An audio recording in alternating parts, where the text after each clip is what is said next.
Toubaactu officiel bis ni ki tey daal jàpp leen dootu leen amati benn jaaxle si wàllu info bu gaaw te wóor. neex naqa bi àdduna dañu ko dégg par force par la force parce que ñaa ngay nala la li den noot ngir ñu dégg julli ñii ngay jàng woote kaamil ngir ñu dégg kaamil te benn mbubbu Cheikh Moussa moo gën bàkkara ba naas moo de dégg bu wér waxuma Cheikh Moussa yow sa dàll li sax moo gën bàkkara ba naas kon nañ ko dellu si daal sant nañ gërëm nañ cher kontaane konancé la maa ngi leen di baalu ak yéen ñëpp di leen baal di ñaanal atub naataange ci ñëpp gars yi bu dee réew mi bu nañ koo defar ci naafiq yii ak wax yu ñaaw yi nañ dem rek nañ ko jàppee noonu rek di wax yàlla lu ñu neex di wax yonent bi lu ñu neex man nag lii moo may naqari wuuteeg yéen li leen di naqari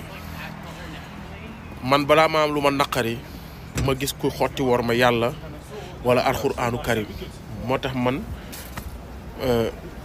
koo xamante ni bu ñu laalee yàlla laal alxuraan du la metti munoo maa wax lu ma naqari munoo maa xas wala ngay far ñuy wax yàlla lu leen neex di wax yonent bi lu leen neex wala nga mën a supporter kuy wax yàlla lu ko neex kuy wax yonent bi lu ko neex te munoo supporter ki nga xamante ni nii moo ngi wax kii bokkaale yàlla ak kii wax yàlla li ko neex moo tax ñi may attaqué ak di ma wax lu ñaaw damay sant yàlla di julli di ñaan ngeen may gën a attaqué parce que Muhammadu Rasulullah bi muy xeex ñu mel ni yéen seeni maam ñoo ko doon attaqué di ko saaga di ko wax lu ñaaw yéen a bon yéen a iñaan yéen a soxor xoolal yi kàddu yu ñaaw nan lu ko nit mën a yëkkatee di ko teg alxuraanu karim di ko teg yàlla amu leen kersa sëriñ bi mu jàkkaar lool xaw ma ay ñàmbe xaw ma ay yàlla xaw ma luñ doon sëriñ bi mu jàkkaar lool nit taxaw naan la sa mbubb moo gën alxuraan baqara ba naasi sa maam moo gën baqara ba naasi nga taxaw di ko non yéen a bon soxlawu ma sax ngeen wax ci man lu rafet soxlawu ma ko te bépp nit bu baax soxlawul xeetu nit yu mel nii nga xam ne bu ñu laalee yàlla laal rasulillahi laal alxuraan kenn du ci wax mais kii li mu wax boo ko doon fay ay milliards du tudd benn sëriñ bi gën a tuuti biir Sénégal toftal ko kàddu yi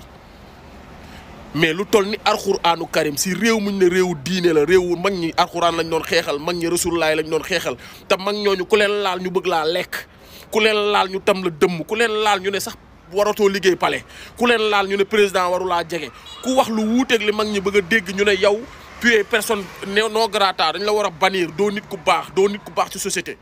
waaye ku mën a taxaw di wax lii ci yàlla di wax lii ci alxuraan kooku dañ koy accueillir ci société bi kooku ku ñu mën a supporter la ñiy kaas loolu sax doo leen dégg tey ñu wax lii te kii ñaata musulman la saaga ay ndey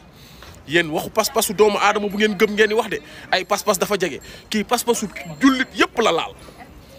pas-pasu képp ku gëm alxuraan ba ci mag ñu baax ñooñu ngeen gëm ngeen ne ay mag yu baax lañ kii dafa saaga seen pas-pas parce que alxuraan lañ doon jàngale yàlla lañ doon wane rasulilaay kii taxaw ne nit moo gën baqara ba naasi yéen a bon nii lañ bëgg a defaree réew mi